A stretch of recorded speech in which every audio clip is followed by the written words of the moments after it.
Rip into it. Greetings, everybody. I'm here with Moss Burmester. Moss, how are you? Hey Rob, good, thanks. Been a Um, little while though since I've been in doing much training, regular training. yeah, you've had a few changes in your life the last couple of weeks, haven't you? The last month or so.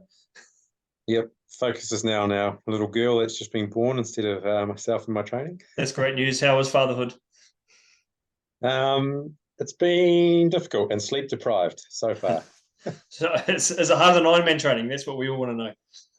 So, the sleep deprivation part is, but no, not the training. No, I bet you're glad you're not backing up with 5:30 swim sessions and long 7 hour day weekends. I don't know. Yeah, you just no. Yep. But you do what you got to do. You do. It's great. It's fantastic. Now, obviously, your wife Carolyn, she's a foot traffic coach as well. So you guys have a long storied history with foot traffic, and we really appreciate having both of you in our community because it's a great help having someone with your experience for people to be able to just bounce ideas off and learn from. I want to talk today specifically about your experiences with the training for Ironman New Zealand. So you raced the Ironman New Zealand in March, Yep. and you'd be thankful that you didn't do the one in December, which I did, which had the terrible weather. I think you had a pretty good day, but you know, it, even though it was a nice day, it's still as difficult an event as ever, regardless of the conditions. And I think the way you train for something like that is really important. And I just want to get you to talk us through a little bit about your experience of the race, how you felt it played out for you, and just some of the cool stories that you found that you came away from the day with. What do you got? Yeah, so I cast my memory back because, as I said, fair bits happened since. Yeah, I mean, for me, the conditions on the day, actually, I don't like the heat, so I never have. And I don't know if it's my body learned to not have to regulate itself being in the pool environment all the time, but that's one theory. So I was pretty sweaty and struggled with a little bit with the heat, especially in the run. It was supposed to have been overcast or even raining, and it never happened. So I kept looking at those clouds, going, come on," but they never came over. But I guess, as you say, it was probably nicer for most people, consider better for than when you did in December, where you had sweltering heat at one point, and then you had thunderstorms and lightning going on as well. So, That's crazy. but at the end of the day, you can prep for all those things, right? So you kind of know generally what the conditions are going to be like, and if you've been training for those, especially with indoor training now, and on the bikes, you can train a bit more for that heat and things like that. So, a bit of heat adaptation and yeah. So, I mean, generally for me, I prepared really well. So the race went as I thought it would go. It was my first one ever. Probably, I think only be my sixth triathlon ever.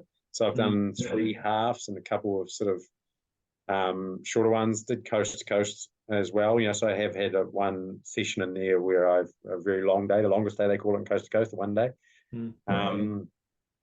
Yeah. So and I went sub 10 hours. My goal was to go under 10 hours. I went 9:47. I was disappointed with my run, but again, I think that is a first timer thing where potentially I maybe went a little bit hard on the bike, but also I also only actually really had about a 12-week build up. So the interesting thing was that we was planning for March last year, the year earlier, but COVID obviously torpedoed that. And so I did the full. I think we did a 30-week build up. Was that right? It was quite a long one. Yeah, the way the season fell and with the COVID mixing things up, it actually meant that you guys did a much longer build up than Yeah. you would normally do. The people that are following the current that will be following the next race specific plan will be a 24-week, which I think is actually easier to focus for something that's a shorter period. I 30 agree. weeks is a long time. Yeah, it was. I mean, it was my first one. I was pretty excited. I didn't have too many distractions. So, I mean, the good thing is actually, even though I've only done one Ironman, I went through two sort of build ups towards it, right? So I did that 30-week program, and I was in really good nick, and I reckon I was probably 50 watts under my FTP less than what I was March last year, although I was running better. And so kind of a few things happened throughout the year, and then I got 12 weeks out from March, and I kind of had to make the call and go, right, am I going to pull out and get a refund, or am I going to, buck up here and go for it? And that's why I said in the end it was really only a sort of a 12-week build up. But I was able to leverage that 30-week build up. And in fact, I've been through that plan last time that you and I remember we talked a number of times and sort of said, I'm playing a bit of a catch up. What sessions should I do? As in which weeks should I use from that I've already missed as the key to sort of get into it and then get up to speed where everyone else was in that 24-week plan. And I think it worked really well. I think the advantage for you as well was that you never got unfit, even though you weren't conditioned specifically. You still had a level of fitness there, and it didn't take much to tap back in. And your body always remembered what it had done before. So yeah, I mean, it worked beautifully, and that's part of, and sort of what you're describing there as the 12-week build is something that I sort of reiterate a lot to athletes, is that, you know, you could be looking at a race that's 2 years away or a year away, and it's almost too far away to start really focusing on it. You know, it's almost like you need to look at it with a long lens and just realize it's in the background, but just do basic stuff to tick away before you start getting specific. And it actually worked out quite nicely that those 12 weeks was just as things were ticking into gear, and the specificity was coming right in. So it did take a little bit of playing around and just identifying those key sessions, and you know, you hit some pretty impressive stuff. I remember some of those workouts you did, and I think particularly your bike ride was testament to the work that you had done, because even though you say you overbiked, you still have to be pretty bloody strong to do what you did on the bike. I mean, you rode under 5 hours in your first Ironman, and that's not, and you still managed to run well after it. Like, I don't think you really broke stride at all in that run, even though you said you were disappointed with your run. I actually think you just looked so good the whole way. So visually, it was probably a different. You didn't see me on that last lap when I walked a few times, and yeah. Oh, that's all right. Yeah. But the unique thing for you is that you were in the lead from the start, basically the first chunk of the swim, for a long, long way. And I don't know how mentally you deal with that, knowing that people are chasing you down and you're going to get past for the rest of the day. And you probably passed a few back later on, but for the most part, you had people coming past you. And I don't know how you managed to just pack the ego away and just let those people go by, knowing that you've got your race to do. And I think you did really well with it, because if you had tried to go with them, you know, you might have ridden 5 minutes quicker, and you may have gone an hour slower in the race time. So that would have been quite a challenge, I'd imagine. One of the things for me is, and this is an interesting dynamic. I was going to say key is the numbers, especially on the bike. But when I say this is an interesting dynamic for me, I struggle. I believe a lot of triathletes are too reliant on the numbers at the same time. So they don't train enough to feel, especially when I see, and this is coming from my pool background, where triathletes jump in the pool, they're training, they've got their watch on, and they hit the start, and I can hear the watches every time I push off under the water. People coming into the pool, and you hear the beep, and then the beep that they go. And I just think, why are you bothering in the pool? It's pointless in the pool. It actually doesn't matter. They shouldn't have it on. They should be using the pace clock and getting a feel for what the pace is. And in swimming, we always had that. We just had a pace clock, and my coach could sit there and say to me, okay, you need to hold, 105s, and I'd hit it. I'd bang on 105s, or it'd be descending set, and each set you had to drop by 5 seconds or 3 seconds or 2 seconds or whatever it was, and I could do that, and you became inherently this feeling. So when I came to do my cycling and my swimming, I've got that with me, and I think that how you feel is really important, and then you can hold that against the numbers as well. And so when I did my bike, as I said, I was riding with Vissa, who won the pro women's. So I passed her, and then she passed me back later up the hill, and she's obviously quite a bit lighter than I am, and she sort of put the hammer down. She built her bike, I think, from memory. Yeah. She caught up to Bex and those who were out the front, and I could have gone with her, as you said, but I chose sort of not to. And again, I was just looking at my own numbers and thinking, if I go now, I could blow. So I've got to sort of just hold off. And so, yeah, I was mindful of those numbers. I think they're a really useful guide, but you've got to just get this feel for how much energy you've got in your system, your own system, how well you can go, and how well you think that's going to hold up and project right through the race too. Yeah. And you had the benefit of our training camp, which was on the course as well. And, I just remember the days of the camp with just the most atrocious weather ever. And, but you had to get those sessions done because you had to get that feel for it, and I think it was really valuable that what you guys did in that camp actually set you up quite nicely for the race. so the main reason I want to talk to you today as well is so the style of training plan that you followed was our race specific plan, which is one that's basically pre-written. It's sort of written with a view to having 3 different levels of beginner, intermediate, and advanced. And I've split the plan up into phases through base, build, specialty, and race phase. And so what we were doing with your plan is you were following the same plan as pretty much everybody else. There was a little bit of customization, which you can do, and anybody who's following those plans can do by communicating with myself. But the way I structured the training was every 4 weeks you would receive the next block of training, and you would add it to your training calendar. Now, there's actually been a few changes to the software that we use, and that you don't have to manually add it to a date. It's going to add automatically for you, which is quite cool. You just have to select the training plan you want to follow. But nice. Yeah, so that makes quite a big difference. But I really enjoyed that style of coaching, because I was still able to write the plan with a view to the next 4 weeks. And we basically ran it as 3 weeks work, 1 week recovery, or active recovery. And I'd be interested in your feedback on how you felt that worked for you, in terms of how you felt the stress, how you're dealing with the stress as the training came through. Yeah, and as I said, I went through basically the plan twice. And the first time around 30 weeks, although it was long, one thing that I really liked about it is that you and I have often discussed this. You're always tweaking it, right? You're always looking at it, tweaking it, and going, how do you? And it's based off years and years of your experience and knowledge, personal, as in you competing, doing it yourself, but also then you coaching as well. So to me, that gave me a lot of confidence in the plan. And so I just believed in the plan. I never doubted it, and I followed it. And this is for both build-ups. And I was in really good form and really good nick. And so, and as you say, there's still that ability to check in, to sit there and say to you, hey, what's going on? But it also allows you to give you that flexibility where it's super simple. You're looking at on the desktop, the program, and you can just drag and drop sessions around if you need to. Yeah, I'll see if I can share the screen actually, so people can see this as we're talking. I hope I don't kill the. So for me, I liked it because it gave me that ability for a bit of flexibility in there to move things around, to see things and plan it.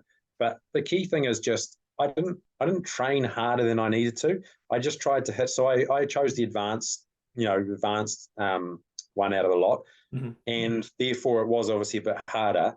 And just so everyone's aware, I work, full-time job, 45 hours a week, sometimes actually more than that, all the time. And so trying to fit in more than that's harder. And coming from my background of being a high-performance athlete, I was always overtraining when I swam, to the point where every sort of month I would start to get chronically sick because I overtrained or pushed myself so hard because I wanted to, and so this time round, I was obviously, I'm not in the same mindset, I'm a bit more relaxed about my sport and stuff like that now. I still love to win, and on the day, absolutely, I'll go out there and do my best and training sessions, but I'm not like super hard on myself as hard as I used to be. If I had to miss the odd session, I think I probably only missed a handful, less than 5, the whole time. But I just tried to follow them, I just tried to do them when they were scheduled and follow them, and you do the tests so that you're going at your correct run speed and your correct, bike numbers, and especially indoor stuff. It's really good. And that's one thing I think is really important in the running, is that you don't run faster than you need to. I remember looking at a few other guys that did Ironman and sort of looking at you get on Strava and you see what people are running and you think, man, they're going quick, they're sub 5 minutes for a 15K or a 12K, or they've done their long run and they've gone out, and I was thinking, man, like these guys are going to, potentially just, run me down in the run, because as you said, I go out first, and from the swim, and my bike's pretty handy, and so I spend all day getting past, and mostly on the run. And I was expecting all these other guys that we'd been sort of training together to run past me, and even at training camp, they sort of went quicker. And I always stuck to my numbers, which was, around that race pace, or 5:30, 5:15 pace. And on the day, I ran quicker than all of those people, so I was really quite surprised by that. But again, I trusted in the program. I trusted in what, all the research and the articles you've published around, the 80-20 rule and not running in the grey zone and all that sort of stuff. And it just, I believed in it, and it produced the results. And as I said, I went through it in that 30, even though it was a 30-week build up, the original one last year, and was doing the same thing then too. I got in really good form and really good nick. And so I would just say, look, pick the level that's appropriate to you and trust in it and follow it, and it will produce the results. That's really good to know. And you talked a little bit about the zones there. So what we have at the beginning of the plan is a series of time trials, which allow the athletes to then take the information to create their own training zones based on the data that they get from those time trials. And like you say, sticking to the zones is so important. And it's funny because back in the old days, before we had, really good training methods and equipment to use and power meters and stuff, we always just used to train until it got really, really hard. And that was sort of our measure of, we're doing enough because it hurts and it's really uncomfortable and we're really tired and we're really grumpy. And the performances often didn't reflect how hard we had been going and training. But now with the technology, you actually train easier, but you train smarter and you go faster in the race. And people come into the sport at the time that you are now have got the benefit of having people like myself who have been through those confusing days of just battering ourselves to a pulp, to actually step back and go, this isn't how you need to do it. You need to be smarter with this, and you need to follow this routine. You need to trust the work that you're doing based on the numbers that you're producing and the data that's being it's been generated, and just know that it's going to have an effect. So it's really nice to hear that you found that. And you talked about some of the indoor sessions. Now, these indoor sessions are structured so that if you click into one, you'll actually see that there's a series of intervals built into it as a structured workout. And this one in particular is not that interesting because it's just a single steady state block. But this file can be uploaded to your Zwift account or Fullgas, Ruby, Training Road, and you can actually do the session that's in the plan through one of those applications. So you can actually follow on Fullgas, you can follow the course doing one of the workouts that we've generated, which is really exciting. And actually, we're about to, for this upcoming IMNZ New Zealand training plan, we're going to have an integration with Fullgas, so that the training sessions will be built into the course video. So you actually be able to cycle on the IMNZ New Zealand course while doing our interval session, which would be quite cool. Just another visual aid to help you get through the race. But yeah, all those sorts of things that you talked about of trusting the data and just knowing that there's a level of experience that's generated these plans, and like you say, a lot of people would go above and beyond what they needed to, and they possibly didn't perform as well on race day as you would have thought. One of the other things I've kind of learned a lot with this is obviously swimming. There's no gravity, so there's not a lot of injuries. But when you're running and cycling, there can be, and impacting and gravity and things that go on. So a big key part of that is obviously not overdoing or not getting injured. If you're injured because you've overtrained or you've or something like that, you're not able to train your full capacity. So you're better off, in my eyes, sort of running just below where full capacity and getting injured, whereas you can just keep ticking along and get everything done. And I think that's a really important thing, is you're not overtraining. Yeah. And that it gives you that time. Again, I think you've got to trust the program that you've written in a way, Rob, that allows you to recover, allows athletes to recover, so that they can train well for the next session. So that's really important. And the indoor cycling sessions they've got flex in them, right? Because it's really easy. I mean, I did them all on Zwift. I uploaded all those sessions. I saw my numbers, exactly where I was going. It's easy to follow. You can't switch off, which is great. And you can obviously play with the percentage too. You can back it off, or you can bring it up, a few percent too. So if I was feeling really good, hey, I might bump it up 3 to 5%, And also based off my previous build up, I knew that I should be sort of better numbers, and my numbers would be improving pretty quickly. So I was often sitting there and going, right, I did the FTP test, but in a week's time, if I was feeling good, I was going, I know it's going to significantly jump. But like I was jumping, sometimes 30 watts in my FTP tests and stuff like that, or more.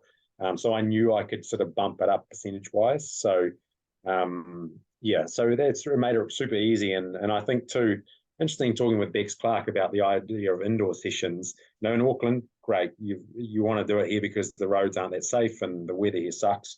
I mean, constantly changing. But also, Bex Clark and I talked about it, and I said, would you say an hour inside is about an hour 15 outside? And she sort of agreed with that. And I don't know how you feel about it, but I feel like it sort of maximizes that training, you know, for cycling quite well too. Yeah, I mean, you never stop pedaling when you're an indoor trainer, and you might do an hour and a half workout. You get to the end of it, and you actually think, shit, there's no equivalent to slowing down, going through traffic lights, or freewheeling down a hill. You're just pedaling the whole time, and that in itself is such an advantage to be able to just move the legs for that long. It's amazing. I don't know how I trained for Ironman before I had Zwift. In fact, I know I had an indoor trainer, and I know I had my bike on it, but I don't think I ever got on it for any more than half an hour. And if it was raining outside, I just put a jacket on and just went out. But I'm so glad I don't have to do that now. You don't have to do that. If you don't want to go outside and if you got Zwift, just go on Zwift. It's just so much safer. Oh yeah. It is, there are times you do have to get out on the road because the wind can blow and you need to feel the vibration on the road and stuff like that. So if it's a nice day and if it calls for it, and if it's an endurance ride, go out, enjoy it. But if it's an interval session, don't worry about trying to squeeze it into a busy road. Just get on the trainer and just pedal away. Okay, well that's really cool, Moss. I'll leave you there. You've probably got father duties to go away and deal with now, but I really appreciate your time. And obviously, with people watching this video, if they've got any questions around the training plans, what's involved, please just reach out to me. The Ironman New Zealand 2020, the 70.3 Taupo 2023 plans and the Ironman New Zealand 2024 plan starts basically the same time, which will be mid-September. So this video will be going out a few weeks or probably a month before. So give everybody a chance to have a think about it. But yeah, please sign up and make the most of the training, because it's not something you want to. You don't want to go into an event like this half done. You don't want to know that you're prepared well for it and you've got the confidence. And it's really, in the scheme of things, the costs for a training plan and a membership pales in comparison to what you would pay for a set of wheels or a power meter or a new helmet and stuff like that. And it's something that can just really make your day so much better if you do it properly. 100% agree with that. Yeah. I mean, at the end of the day, if anyone came to me and said I want to learn to swim, I wouldn't go out and tell them to buy the best gear. The first thing I'd do is go get a really good coach. If you want to become the best possible swimmer you can, then it's all about technique, and a coach knows how to short circuit all those mistakes that might happen. And this is the same thing. The programs you've written, people might sit there and go, oh, you're not a coach, you're not hands-on. But at the same time, as I said, you've put a huge amount of years and years of experience and work into these programs, and you know they work. You know you've cut these, what corners to cut or what ones not to, and when the work needs to be done. So I 100% agree that, if anyone's out there and thinking about what do I spend my money on, don't go and buy a new pair of wheels. There was plenty of people I rode past that had disc wheels, or I lapped them. I had disc wheels, and they were sitting up and with disc wheels and fancy bikes, and here I am, on mine, and it's the work at the end of the day, right? So yeah. So trust in the program and spend your money there. That's the first thing you should be doing. Yeah. In hindsight, though, I probably should have lent you my disc, because I reckon we probably would have got another 3 or 4 minutes out of you. I think you were the fastest bike rider without a disc wheel. I think you made a few people reconsider their bike choices when they saw when you were just ripping around. Anyway, awesome, good stuff. So thanks heaps, Moss. Hopefully I go out for a ride or a run with you one day soon, or maybe even a swim if I can find some. Find a little boat to come along beside you in. Yeah, well, September, that's you just said the plans coming out September. I might have to it might be my goal to try to get into it then. Brilliant. Oh, you know where we are.